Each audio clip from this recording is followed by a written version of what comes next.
Welcome to the deep dive. Today we're really getting into something quite special, an audio recording, a story spanning generations. It gives this incredible insight into karma.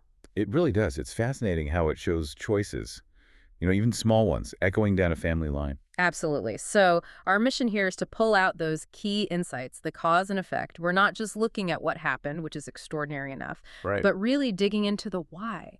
Why did things unfold this way? And we're doing it all through this lens of karma. Sounds good. Where do we start? Let's begin with the narrator's grandfather. His life took this, well, really dramatic turn. He was apparently just completely overwhelmed by family duties. Yeah, he had his own 4 kids, and then his wife died, he remarried, and suddenly had 8 stepchildren, too. That's a lot. It is. And it pushed him, it seems, to make this huge decision. He ordained as a monk.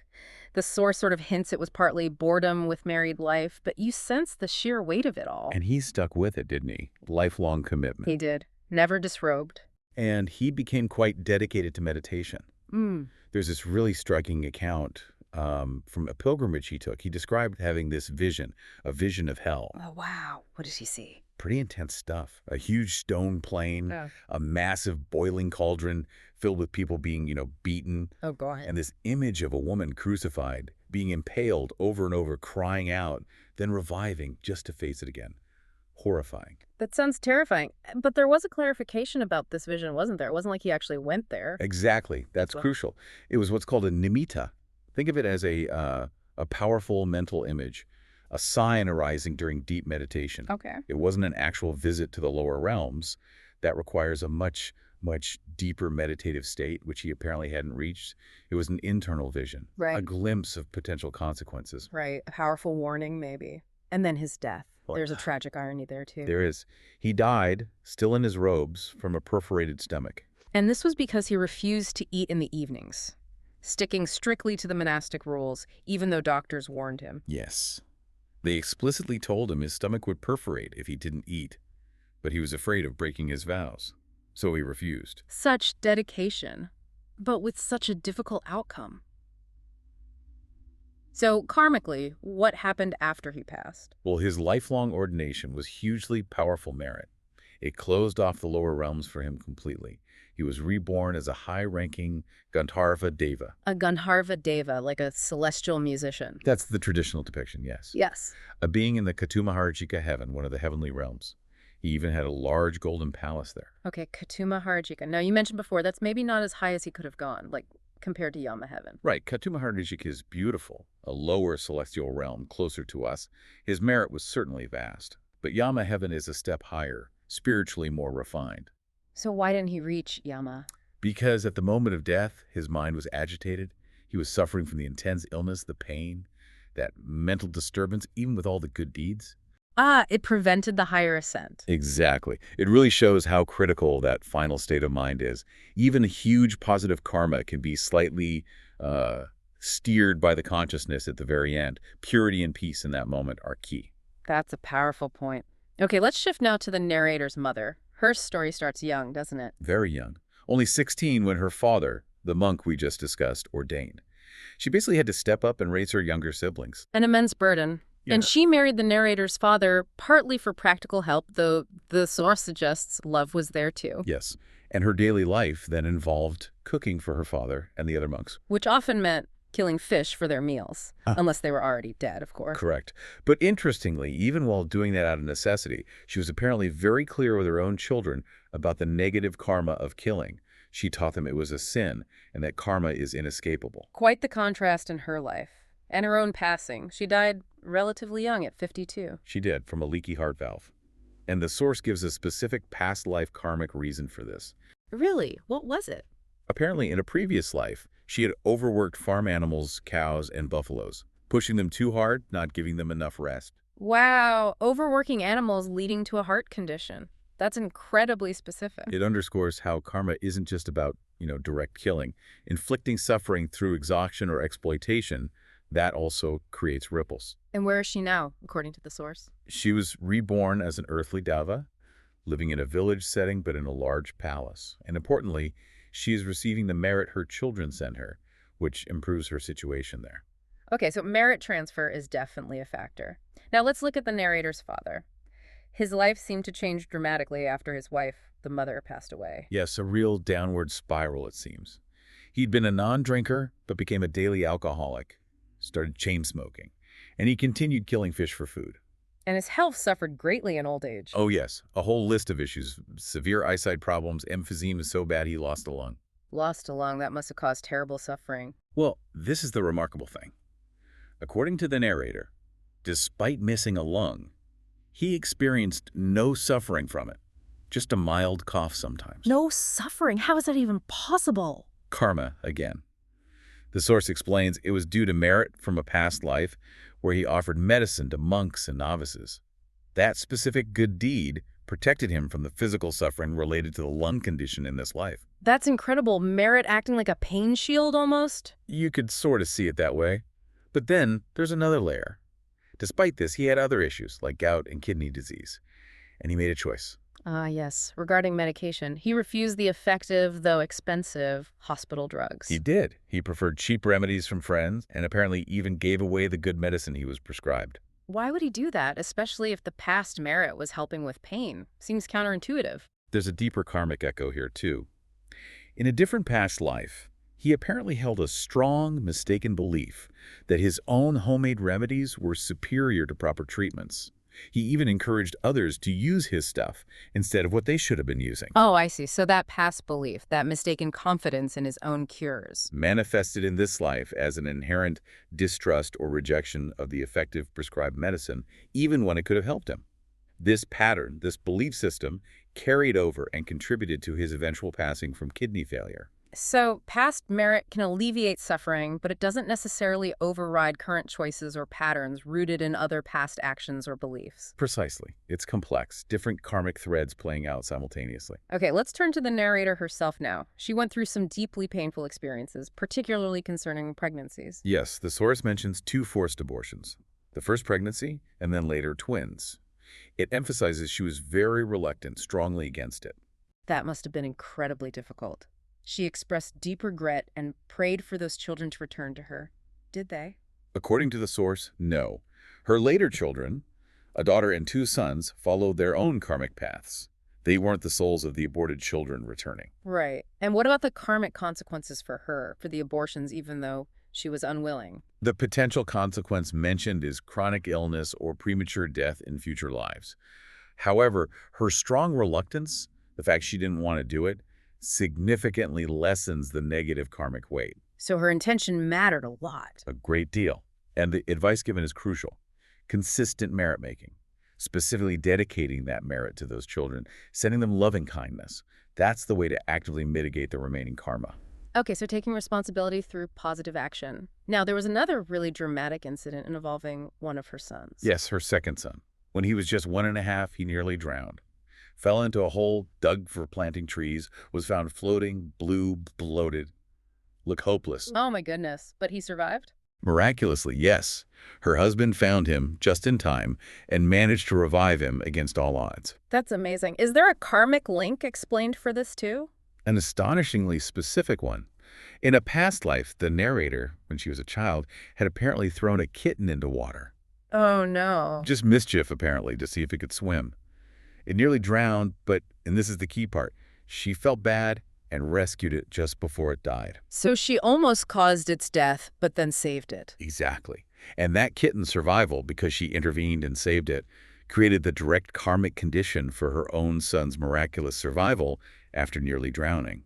The outcome mirrored precisely. Wow. The resolution of the past action was just as important as the action itself. Absolutely. It shows the nuance. It wasn't just the throwing. It was the rescue that shaped this future event. Okay, and then there were the house robberies. 5 times. Yes, and the source links this quite directly to a habit she had in childhood, stealing fruits and plants from neighbors' gardens. A clear cause and effect there. Seemingly small things adding up. Indeed. But then things get a bit more complex with her health symptoms. Severe dizziness, nausea, headaches. Right, and she believed it was kunsai black magic sent by the thieves who got arrested after one of the robberies. Yes, she was convinced. She described going through various rituals with monks and elders, lotus leaves, white cloth, chanting. They even supposedly found things like wood splinters and ash, which she took as proof of the magic. So, was it kunsai? According to the source, no. Not in her case. The explanation given is that her symptoms were actually the result of her own karma ripening. Specifically, karma from killing fish and hitting fish on the head, both in this life and previous lives. So the physical symptoms manifested from her own past negative actions towards animals. Correct. And the ritual she went through. The source suggests they were likely just tricks, perhaps done with good intentions to ease her mind, but not actually removing black magic because there wasn't any external magic to remove. That's fascinating. So her belief made her interpret her own karmic results as an external attack. It seems so. And the source adds an important point about kunsai, or black magic in general. It can really only affect someone if they already have some corresponding negative karma ready to ripen. It needs a hook, Like attracts like, in a way. something like that. And it's apparently very difficult for the person genuinely afflicted by it to even recognize it themselves. Their mind gets clouded. So what's the real protection against something like that, if not rituals? Inner cultivation. Upholding moral precepts, sila. Having unwavering faith in the triple gem, the Buddha, the Dhamma, his teachings, and the Sangha, the monastic community. And crucially, purifying the mind through meditation. That inner strength and purity is the ultimate shield. Makes sense. Inner resilience over external fixes. Let's move to her in-laws now, the father-in-law. He was a former teacher, became a farmer, then village headman. Known for being generous, helped build a community hall, supported the Sangha, good deeds there. Yeah. But he also had the habit of killing fish by draining rice paddies to catch them easily. A common practice maybe, but still creating negative karma. And he suffered towards the end. Gallbladder cancer. Yes, the last 3 months were hard. He was in the ICU, tied down, and seemed desperate to communicate something to his children, but couldn't. How sad. And the mother-in-law. She was his supportive partner, participated in the good deeds, like helping the Sangha, but also in the fish killing alongside him. She died fairly suddenly from a brain hemorrhage after a fall, aged 78. Okay, so a mix of good deeds and the recurring negative karma of killing. What happened to them after death? This is quite remarkable. Both of them were reborn as devas, celestial beings in the same heaven as the narrator's grandfather, Kadamaharajika. Both of them together. Well, reborn individually, but with beautiful golden palaces right next to each other. A son Deva and a daughter Deva, reunited and happy in their adjacent divine homes. Wow, that's lovely. Their connection continued, so their good deeds outweighed the fish killing enough for a heavenly birth.